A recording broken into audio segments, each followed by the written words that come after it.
Are you struggling to convert leads into opportunities in Salesforce? In this quick guide, we'll walk you through how to turn your leads into sales opportunities step by step. Stick around because you're going to learn some crucial tips to streamline your process and make the most of Salesforce. First, let's start by understanding the basic flow. In Salesforce, a lead is essentially a potential prospect. They haven't yet shown real intent to buy, and you need to nurture them. Opportunities, on the other hand, represent deals that are actively being worked on and are closer to becoming a sale. Converting leads to opportunities is a critical part of the sales process, so let's get into how you can make this happen. Next thing, you need to make sure your leads are qualified before converting them. This is essential because you don't want to waste time on prospects that aren't the right fit. Salesforce lets you use custom fields to score your leads based on factors like industry, budget, and readiness to make a decision. Be sure to define what makes a lead qualified in your system to help filter out the noise. The fourth thing is ensuring you have the right automation set up.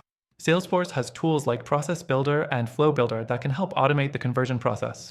You can set up rules to convert leads automatically once they meet certain criteria, such as lead status or score thresholds. This saves your team valuable time and ensures no leads fall through the cracks. Now, let's move on to the conversion itself. Once your lead is qualified, you can convert them into an opportunity. This is done in a few clicks within Salesforce.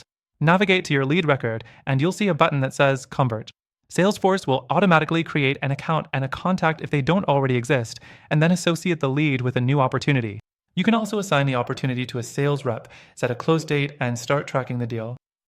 The fifth thing is to ensure your opportunity is tracked effectively.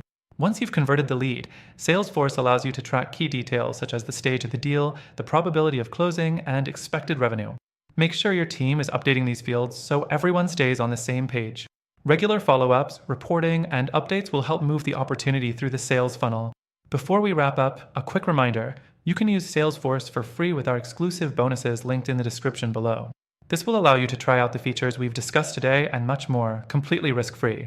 To recap, by qualifying your leads, setting up automations, and using the Convert button in Salesforce, you can easily turn your leads into opportunities. Don't forget to track every stage of the opportunity so you can close more deals. Remember, with our exclusive extended free trial, you get all of these powerful tools without any commitments. If you found this video helpful, make sure to take advantage of the free trial through the link below and start using Salesforce to its full potential today. Thanks for watching.